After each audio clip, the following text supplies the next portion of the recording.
Halo guys, kita dari Kelompok 3. Nah, kita mau ngapain nih? Bahas sesuatu lagi gak sih? Bahas apa? Aku punya ide, gimana kalau kita bahas tentang ekosistem digital? Wah, berat ya kayaknya. Berat, tapi seru gak apa-apa. Kita bisa belajar bareng. Boleh lah, Kita sharing-sharing sharing kan. sharing. Ya udah, ayo. Tapi apa sih itu ekosistem digital? Jadi ekosistem digital itu merupakan kumpulan teknologi informasi yang saling bersatu. Nah, menurut Kompas, digital ekosistem di Indonesia ini masih kurang maksimal. Itu dikarenakan kualitas SDM di Indonesia ini masih kurang berkembang. Terlebih menurut data BPS terdapat 39% masyarakat itu pendidikannya masih kurang sehingga tidak dapat mengembangkan digital ekosistemnya itu. Tapi kalau manfaatnya apa ya? Kurang tahu sih. Kalau manfaatnya nih ya, sebenarnya kalau dari sisi manfaat itu lebih ke pihak yang punya bisnis. Kenapa? Karena kalau misalnya kita punya bisnis dan kita sudah mengadopsi sistem digital ekosistem ini, yang pertama pasti kita punya data kan. Nah, data ini kalau misalnya kita adopsi digital ekosistem itu, data itu bakalan diolah secara otomatis. Nah, kalau diolah secara otomatis pasti kan kita nggak perlu hire orang dong buat ngatur data kita seperti apa, mau dikelola seperti apa gitu. Nah, jadi yang pertama kalau kita pakai digital ekosistem itu pasti mengurangi biaya operasional. Kedua, digital ekosistem ini ada kayak sistem penyimpanan cloud. Tahu nggak cloud itu apa? Tahu, Penyimpanannya tahu. seperti apa? Penyimpanan data kan? Ya, itu secara di internet. Jadi kita bakalan bisa nyimpen data bisnis kita itu semakin mudah dan semakin ringkas. Dan yang paling penting itu bisa diakses waktu-waktu.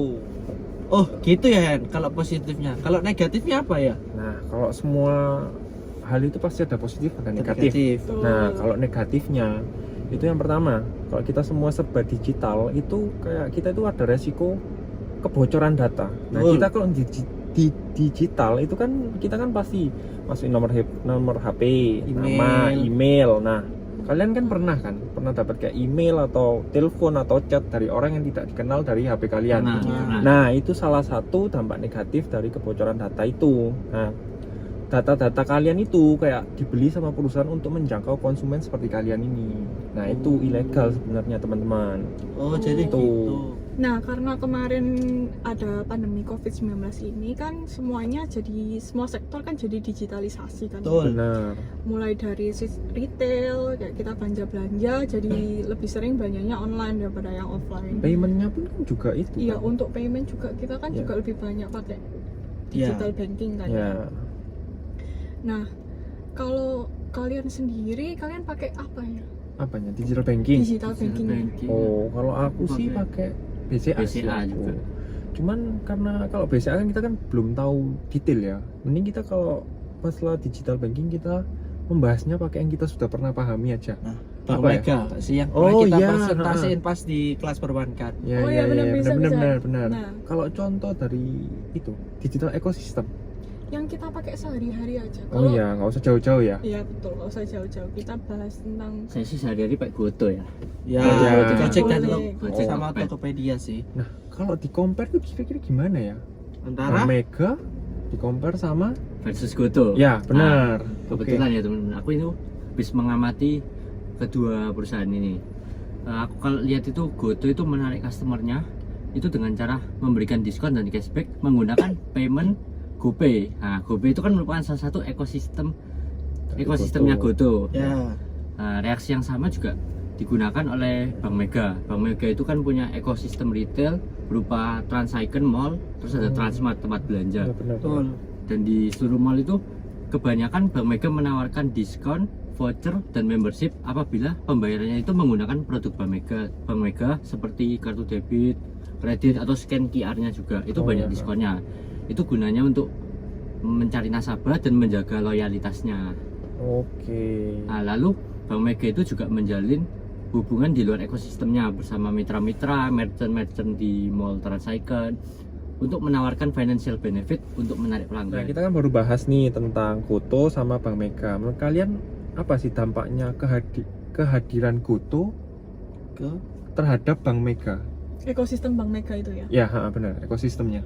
Kalau menurutku sih mereka bisa saling berkolaborasi ya. Soalnya keunggulan yang dimiliki Bank Mega ini kan pastinya pengalaman yang mereka udah berdiri sejak lama toh. Ya, Lalu benar. untuk GoTo ini pasti dengan teknologinya mereka yang bisa berkembang sampai saat ini.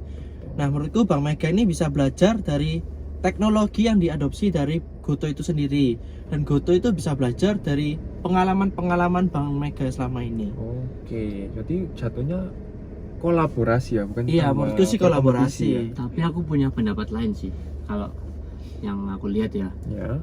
GoPay, GoTo itu kan mereka punya produk GoPay Later. Betul. GoPay Later itu kita bisa pinjam uang kan untuk Ya, beli benar, barang, benar. beli produknya. Nah, sedangkan di Bank Mega sendiri juga punya yang namanya kartu kredit. Namun kalau aku lihat itu bisa terjadi perpindahan customer menggunakan GoPay Later, karena di GoPay Later itu syaratnya lebih mudah mengajukan pinjaman daripada mengajukan pinjaman melalui kartu kredit.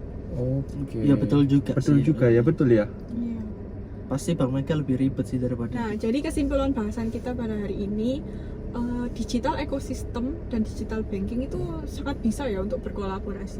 Meskipun mereka sebenarnya juga bisa dibilang mereka juga berkompetisi gitu loh ya. Betul. Namun kalau sebenarnya untuk memajukan ekonomi Indonesia, digital banking dan digital ekosistem bisa banget berkolaborasi dalam hal teknologi, informasi, dan bahkan SDM. Pengalaman pun juga bisa. Bisa banget sih. Jadi ini semuanya sih tergantung dengan perusahaannya bagaimana menyikapi hal ini. Apakah mereka mau berkolaborasi ataupun saling Berkompetisi. berkompetisi. Oke guys, sekian dari vlog kami.